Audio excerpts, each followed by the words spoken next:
Donnie and Dolly. The team is supported by ableauctions.ca. Closing your business? We can help.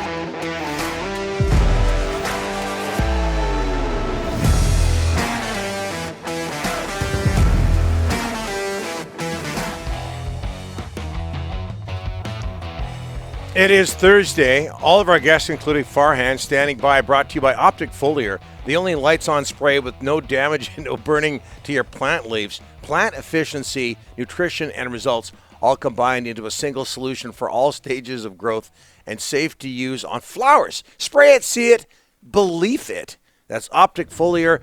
Visit this made in BC company online at opticfoliar.ca, and happy to have them aboard. Merry Christmas to them. Just before we get to Farhan, an issue with our poll question.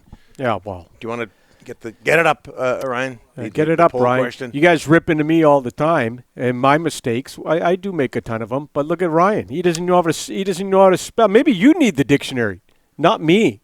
Godfather triology. Triology. That's why I got screwed up. Are we going to change it or?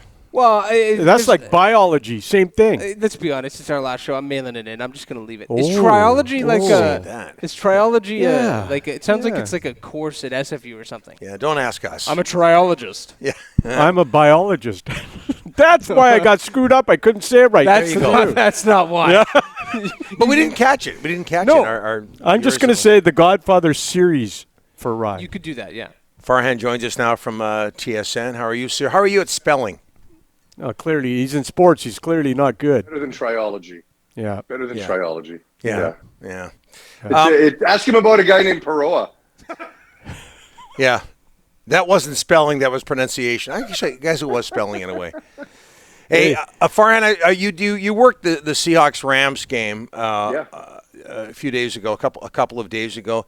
Tell us, I watched this player and he amazes me. What makes Cooper Kupp so effective? Leading receiver in the NFL by quite a large margin. Well, I think he doesn't have a weakness in his game, right? I mean, he's a precise route runner. He's great yards after the catch. He's got big-time hands. The guy's got a complete route tree, right? Like you see certain players that are really, really fast, for example, and they can run fades or they can run crossers, or you give them a hitch screen and let them take off and run. This guy's got a complete road package. He's got a tremendous understanding of defense. He knows how to use leverage and how to body up and get position on defenders. You look at his game, there's just nothing he does there's nothing he does poorly.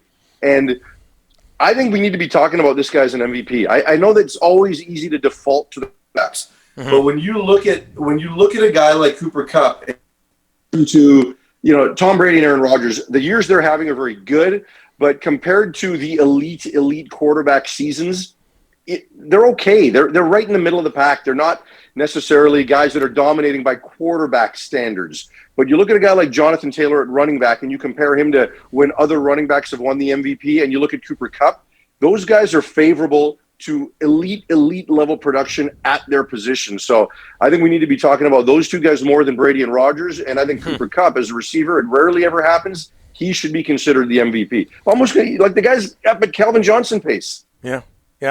That's quite the comparison. Hey, is he a late bloomer? What's the situation with him? Because I'm looking at his bio page here. Eastern Washington, 3rd round pick, or is he just somebody that went undiscovered? Yeah, probably a bit of a late bloomer to a point, but sometimes you get into these remote areas where you're playing high school football and people look at you and say, well, just look at the competition he's playing against. So you don't get the opportunity you really deserve. And, he should have been at a Power 5 school. He was a dominant player at Eastern Washington at the FCS level, and he should have been able to play at the University of Washington instead and dominate there and eventually get that opportunity. So late bloomer to a point, but I also think just a victim of his location and environment in terms of not getting the opportunity he should have got coming out of high school. His numbers, Donnie, like his yards per game at the NFL level is actually higher than it was at Davis High School in Yakima. Farhan, before we get to the Canucks, BC Lions, we're at Christmas. Can you tell us of any plans for next year on how to get better on and off the field for this organization?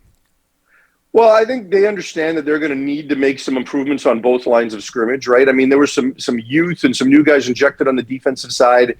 But I think they know even with those guys taking another year and another step forward, they need to get better there. But offensively, the line needs to improve again. And it was better in 2021 than it was in 2019. But I think they need to get better there in terms of where they're investing their dollars, right? Like you can't spend as much as they're spending there for that level of production. I think, you need to look at that a little bit closer. And, I think those are the two biggest areas. But I think they're also counting on continuity, and they want to make sure that they can bring as many guys back as they can in certain areas so that they think that coaching staff gets to know these guys that much better. They've kind of gone through some growing pains a year ago, and they can take another step forward. And then we'll see what happens at the quarterback position. That's going to be really, really interesting, whether or not Mike Riley comes back. And if he doesn't, if it's Nathan Rourke, who they support him with. I've thrown out a name like Trevor Harris as a guy that might be a really good fit in a 1B role with or slightly behind a guy like Nathan Rourke, and maybe that's a fit there. But offensive and defensive lines number one, and just what the quarterback situation looks like number two. Farhan, I'm really interested to see. Let's see if the Canucks play Seattle Monday. Let's just say it's a go. They haven't played. They haven't played in a while. A couple of practices, and now that the whole team's off, it's going to be really interesting to see what kind of team shows up on Monday. This has been a long layoff now, and you're coming off of 6 hot wins. San Jose, you're feeling great. You're thinking you're going to go to 7. Boy, this layoff is going to be interesting for them. Yeah, but it's going to affect everybody, right? I mean, Seattle's had to miss a bunch of games. Everybody's had the Christmas break. And you certainly can't compare this to what the club went through a year ago, right, when they actually felt COVID. They weren't just forced to take time off because of testing procedures, right? I mean, with a bunch of asymptomatic guys, they were feeling COVID a year ago, and it was a 24-day break, and they were bad going into it, and they were worse coming out of it. So I think this is different. But, it will allow these 2 practices I think they had before the break, I think were important for the players and for Boudreau to just get on the ice and work on some symptoms and just break up the break a little bit on both sides of it. I think that was important. But what you're going to find now is what this Canuck team really is, because I think for the first 6 games, while we all believe they were better and 6-0 showed that, we expected some kind of a bump, right? When you have a coaching change, you're going to get that emotional lift. Now what we're going to see is what these Canucks really are. And I'm looking forward to seeing it because I think they are better. I think what we saw in that 6-game sample size wasn't just a fluke. It wasn't a figment. I thought it was better process. And I think we're going to see a team. And, when Boudreau talked about splitting this whole thing up into 1-week segments and can you gain can you gain a point every week? I think they're going to be capable of doing that. Yeah. I love that approach, by the way. I don't know if you heard Bruce Boudreau on our show earlier or on the NHL Network yesterday, but he says the player that has surprised him the most in a positive way is Tyler Myers. He singled him out. Do you see improvement with Myers under Boudreau? Yeah, I think so. I think I've seen significant improvement under Boudreau, and I'm not saying it's necessarily because of him or because of a change, or whether it's just a small sample size and maybe it reverts back. I don't know, but this is a guy that the Canucks have no choice but to play up the lineup. And when you look at the numbers in Vancouver prior to this season, and when you look at the numbers in Winnipeg, he's not a top 4 defenseman, but he's a guy that right now needs to be, and he's a guy that in every situation has been forced into those minutes. Right. And you can debate the success level. I like what I'm seeing from him. I think he's being aggressive, but not reckless. Right. And I think in his own end, he's playing smarter positionally, which has always been a knock on him. So can he handle this? Right. I mean, he's a guy that if you play him up the lineup for 10 games, you can get away with it. When you get into that 40-game realm, now you start wondering and you start getting a little nervous about what that looks like. So we've seen it in a small dose in those 6 games, and Boudreau's got a right to be happy. And let's see if it continues, because that's kind of what he hasn't been able to show. Yeah, on a small sample size, he can play up, but when you're asked to do it full time, now it's a struggle. Okay, and back to football, Brian. I have to ask you this. I mentioned you worked the Seahawks-Rams game, but the Seahawks are going to finish with a losing record for the first time in the Russell Wilson era. What's in that team's immediate future?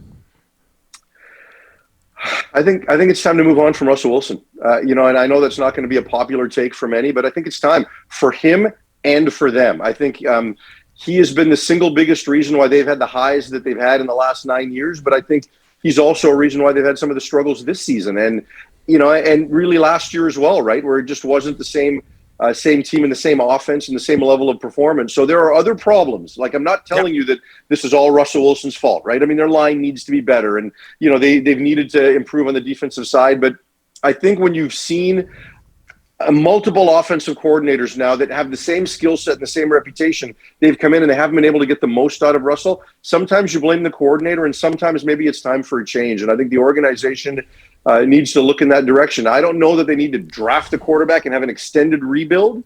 Maybe they go out and get somebody to bridge that gap. Pete Carroll's 70. He's not up for a long rebuild. But I do think that that's the first thing that needs to happen. Again, for the player, I think Russell Wilson's got more years left in him, and for the franchise, so they can take the next step and move on to their next era. Farhan, we love having you on every week. All the best, my friend. Merry Christmas to you and your family. Yeah, same to you. Give my best to Lisa and the kids. Same to you, Rick, and your family. I hope you guys have a great one. And you know what? I'm not going to tell you what I know about Ryan's family, but Merry Christmas to you, Hendo. Dropping hints. Dropping hints. Thanks, Farhan. Appreciate it.